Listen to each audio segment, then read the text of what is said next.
오늘 새벽에 하나님께서 우리에게 주신 말씀은 예레미야 51장 54절에서 64절까지 말씀, 페이지 수는 1139페이지입니다. 예레미야 51장 54절에서 마지막 64절까지 말씀, 저와 여러분들의 교독으로 보도록 하겠습니다.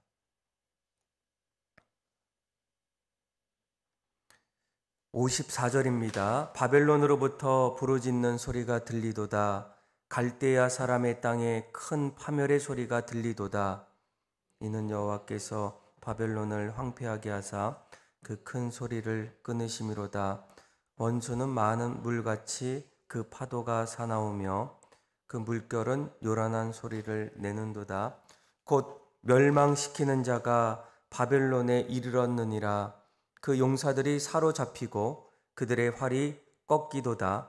여호와는 보복의 하나님이시니 반드시 보응하시리로다.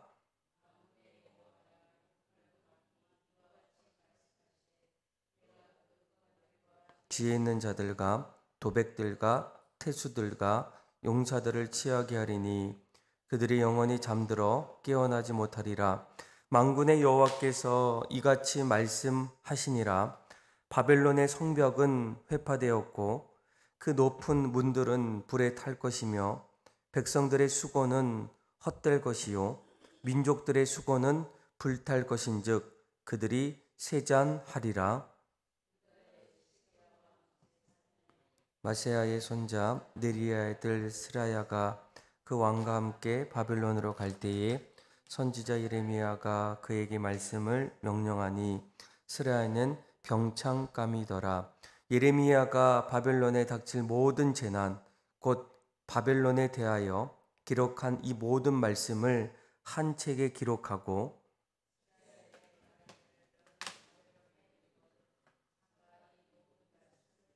말하기를 여호와여 주께서 이곳에 대하여 말씀하시기를 이 땅을 멸하여 사람이 짐승이 거기에 살지 못하게 하고 영원한 폐허가 되리라 하셨나이다 하라 하니라.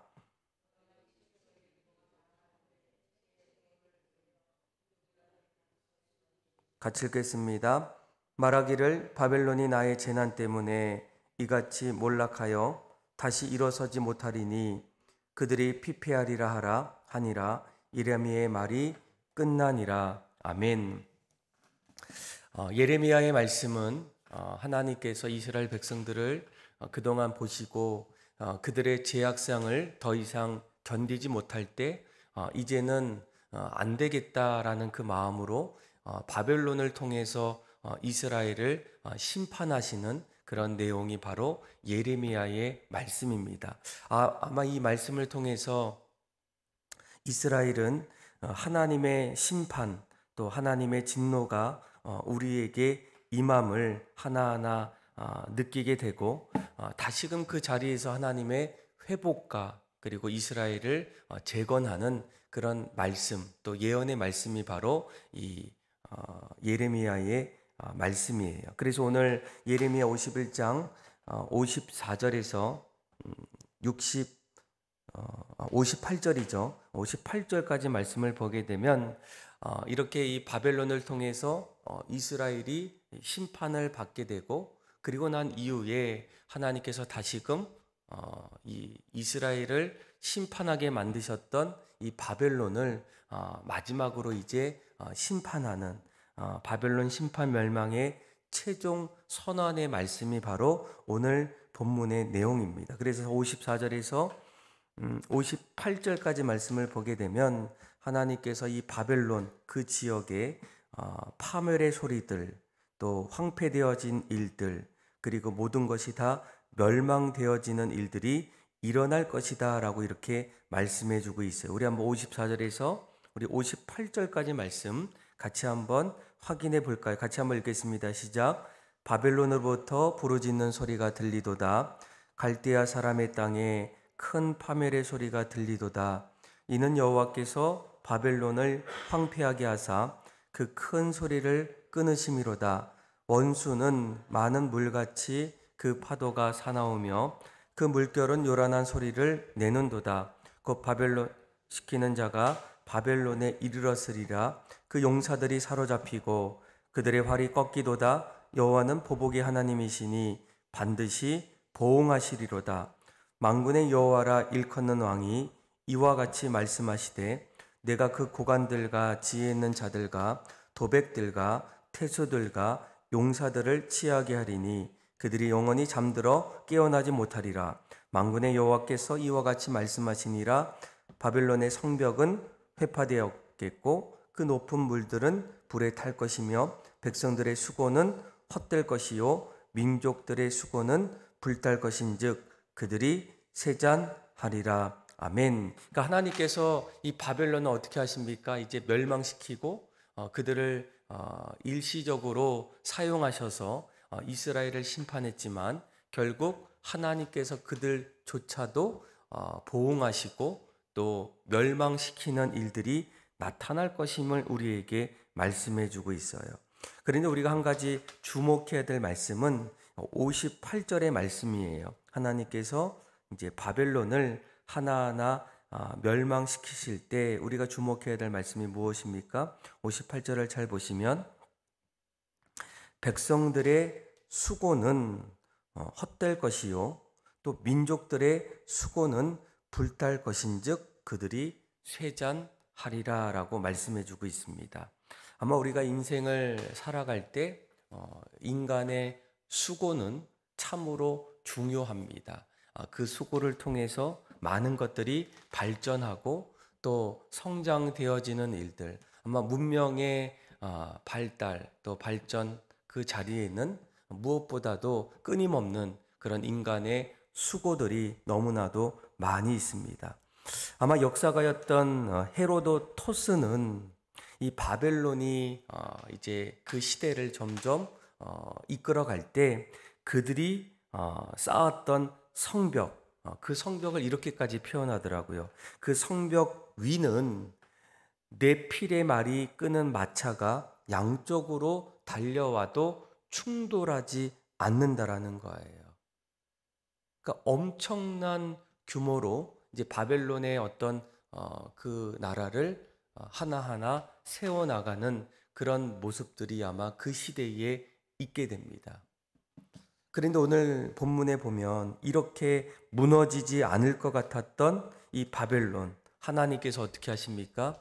그들을 하나하나 무너뜨리게 만드신다는 거예요. 그들이 황폐되었고 또 파멸의 소리가 들려오고 멸망하게 되는, 그래서 그들의 용사들, 도백들, 태수들, 용사들이 결국 영원히 잠들어 깨지 못하는 그들의 모든 수고가 헛되게 되는 일들이 나타날 것이다 라고 말씀해 주고 있다라는 겁니다. 아마 우리는 오늘 이 말씀을 통해서 우리가 인생을 살아갈 때 무엇을 쌓고 있는가, 어떤 수고를 하고 있는가. 그런데 이 땅에서 하나하나 쌓고 있는 수고들은 언젠가는 우리 인생 속에 다 사라질 수밖에 없다라는 겁니다. 바벨론도 그렇고 이스라엘 백성들도 그렇고 지금까지 살아왔던 수많은 사람들의 이 수고들 참으로 값지고 또 성장과 모든 발전의 어떤 시작점, 아주 귀한 어떤 비결이었음에도 불구하고 성경은 우리에게 뭐라고 얘기합니까? 그러한 수고는 헛될 것이다 라고 얘기해요. 그 수고는 불탈 것이다 라고 말씀해 주고 있습니다. 아마 이런 말씀은 솔로몬이었던 이 이스라엘의 왕, 그도 뭐라고 얘기합니까? 모든 것이 헛되고 헛되며 헛되고 헛되니 모든 것이 헛되도다라는 그 솔로몬의 고백과 마찬가지라는 거예요. 우리는 오늘 이 말씀을 통해서 우리가 이 인생에서 이 땅에서 쌓아야 할 성은 바로 어떤 모습일까? 의로운 그런 성들을 쌓는 것, 그것이 바로 믿음의 성도들이 해야 될 일이라는 거예요. 하나님의 심판의 불은 소멸하지 못할 것이 없지만 단 하나가 있다면 그것은 무엇입니까? 하나님 앞에서 하나님을 위해서 쌓았던 그 의는 결코 소멸하지 못한다라는 거예요. 의로운 삶의 수고, 또 의로운 삶의 열매는 결국 하나님께서 기억하시고 또 하나님께서 주목하신다라는 겁니다. 저와 여러분들이 이 땅을 살아갈 때 내가 지금까지 쌓았던 수고는 어떤 수고였을까? 이 땅에서, 이 땅을 위해서 쌓았던 수고였을까? 아니면 하나님 앞에서 의로운 수고였는가를 다시 한번 돌아보기를 원합니다. 그래서 이러한 하나님의 심판의 말씀을 이제 59절부터 말씀을 보게 되면 유다의 시드기야 왕 제4년에 하나님께서 예레미야를 통해서 스라야라는 오늘 본문에 뭐라고 그를 소개하냐면 59절에 병창감이었던 이 스라야를 이제 사용하십니다. 그래서 그를 통해서 앞으로 이제 바벨론에 일어날 일들, 그 일들은 무엇입니까? 바벨론이 하나님의 진노와 심판에 의해서 결국 멸망할 것이다라는 이러한 예언의 말씀을 두루마리의 책에 가지고 그곳을 향해서 나아가라는 거예요.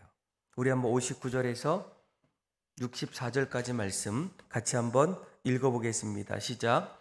유다의 시드기야 왕 제4년에 마세야의 손자 네리야의 아들 스라야가 그 왕과 함께 바벨론으로 갈 때에 선지자 예레미야가 그에게 말씀을 명령하니 스라야는 병창감이더라.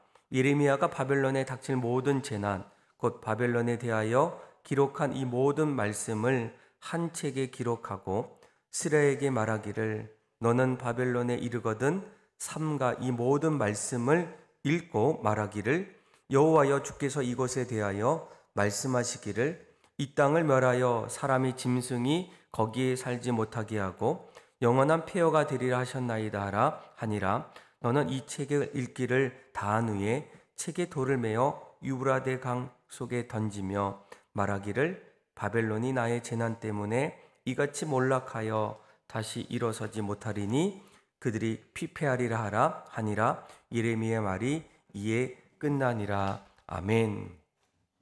59절 말씀을 보게 되면 유다의 시드기야 왕 제4년에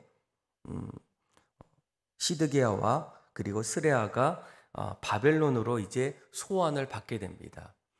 물론 이 시드기야 왕이 바벨론에 의해서 소환을 받는 일은 뭐 그렇게 어려운 일은 아니었다라는 거예요. 그 이유는 이 시드기야 왕은 바벨론이 이스라엘을 정복하고 난 이후에 시드기야 왕을 그 자리에 세워 놓았기 때문입니다. 그래서 뭐 오늘 부른다, 또 내일 부른다, 뭐 그것은 그다지 일상적인 일이고 또 이상하지 않는 일이었다라는 거예요. 그런데 오늘 본문에 나오는 이때만큼은 이 바벨론 왕이 시드기야를 소환받는 것, 그것은 특별한 일이었다는 거예요. 그동안 이 시드기야 왕이 이스라엘의 왕이 되고 난 이후에 주변의 나라들과 반 바벨론 동맹을 맺고 그리고 바벨론에 항거하려던 계획이 이 바벨론 왕에게 발각되었다라는 거예요. 그래서 지금의 이 소환은 어떻게 보면 이 시드기야 왕을 불러서 지금까지 너가 어떻게 했는지를 하나하나 듣고 그의 어떤 행동과 또 그동안 해왔던 일들을 추궁하면서 결국 그를 심지어는 죽일 수 있는 그런 어떤 상황 속에서 시드기야 왕을 부르고 있었다라는 거예요. 그러한 시드기야 왕의 소환에 누가 함께 그 자리에 갑니까? 바로 오늘 본문에 보니까 병창감이었던 이 스라야가 그와 함께 동행하게 됩니다. 예레미야가 한 가지 그에게 부탁을 하게 돼요. 너가 그곳에 갈 때에 이제 말씀을 책을 기록하고 그 책을 가지고 그곳에 가서 읽으라는 거예요. 근데 그 내용이 무엇입니까? 이 바벨론을 점점 좋게 여기는 그런 내용이 아니라 하나님께서 그 바벨론 땅을 멸망시키시겠다. 하나님의 진노, 또 하나님께서 이 땅을 멸해서 짐승이 거기에 살지 못하게 하고 또 영원한 폐허가 될 것이다라는 그러한 말씀을 그곳에 전하게 되고, 그리고 다 전하고 난 이후에 유브라데 강 속에 그 말씀을 던지라라고 이렇게 말씀해 주고 있어요. 아마 이러한 예레미야의 말씀을 스라야가 들었을 때 여러분 어떤 마음을 갖는 것이 정상적인 마음이겠습니까? 내가 이러한 말씀을 가지고 바벨론에 가게 되면 지금 시드기야 왕이 좋은 일로 인해서 바벨론에 소환되는 것이 아니라 그동안 반동맹국을 이루어 나갔던 그 반역의 어떤 그 모습을 알고 있었기 때문에 지금 가게 되면 어쩌면 그 자리에서 추궁하고 난 이후에 시드기야 왕뿐만 아니라 그와 함께 갔던 그 모든 사람들 역시도 결국 죽음을 면치 못하게 될 그런 극박하고 위험한 상황들이 지금 놓여 있었다라는 거예요. 그런데 그러한 것을 알고 있음에도 불구하고 스라야는 어떻습니까? 시드기야 왕과 동행해서 이제 바벨론으로 함께 그 자리에 가고 있다라는 거예요. 아마 우리는 오늘 이 말씀을 통해서 이 스라야, 또 지금까지 성경을 통해서 아마 수많은 어떤 어려움 속에서도 결코 그 일들을 하나님 말씀 붙잡고 담대히 나아갔던 수많은 그런 믿음의 사람들을 볼 수가 있다라는 거예요. 그들은 무엇입니까? 사람들을 두려워하기보다는 오히려 하나님을 경외하고 또 하나님 말씀을 두려워했던 그런 믿음의 사람들이었다라는 거예요. 한번 여러분 모세를 한번 볼까요? 모세도 어떻습니까? 애굽의 바로 왕 앞에서 당당하게 하나님의 말씀을 전했던 사람이 바로 모세입니다. 모세 역시도 그가 바로 왕 앞에서 어떻게 될지 모르는 그런 급박한 상황 속에서도 하나님 말씀 붙잡고 사람 두려워하지 아니하고 하나님 말씀을 담대히 전했던 사람이 바로 모세였다라는 거예요. 또 엘리야 선지자도 그 당시에 폭군으로 불렸던 아방, 또 악녀라 불렸던 이세벨 앞에서도 담대하게 말씀을 전했던 사람이 누구입니까? 엘리야 선지자입니다. 또 헤롯 왕의 죄악을 책망하기를 주저하지 않았던 그 사람이 누구입니까? 세례 요한이었다는 거예요. 아마 이스라엘 역사를 보게 되면 수많은 죄악과 하나님 앞에서 죄를 범했던 많은 사람들 앞에서도 여전히 하나님을 신실하게 믿었던, 하나님 말씀 앞에 하나님을 경외했던 그런 사람들이 끊임없이 그 시대마다 늘 있었고, 그 사람을 통해서 하나님께서 그 역사를 이루어 나가는 일들을 우리는 보게 된다는 거예요. 오늘 본문에도 여러분 마찬가지 아니겠습니까? 이제 얼마 안 있으면 어쩌면 바벨론을 반역했던 그런 반역을 하나하나 준비했던 오늘 시드기야 왕이 결국 그 모든 일들이 발각이 되어졌고, 또 바벨론 왕이 그를 소환함을 통해서 얼마 안 있으면 시드기야 왕의 어떤 삶이 어떻게 될지 모르는 그 자리에서도 스라야라는 이 병창감, 그는 하나님 말씀을 듣고 바벨론의 어떤 멸망을 선포하는 그 일들을 주저하지 않고 그 길을 함께 떠났던 사람이 바로 스라야라는 어떤 사람이었다는 거예요. 아마 저는 저와 여러분들이 오늘 이 말씀을 통해서 우리가 정말 우리도 이 땅을 살아갈 때 과연 누구를 두려워하고 있는가? 그러니까 두려워하는 그 자리에서 그 두려움의 존재를 늘 의식하고 또 점점 그 말을 들을 때에 그 두려움의 존재가 과연 하나님이신가? 아니면 여전히 우리 인생의 사람인가를 다시 한번 돌아보기를 원합니다. 하나님은 무엇보다 우리 인간이 하나님을 경외하기를 원하신다는 거예요.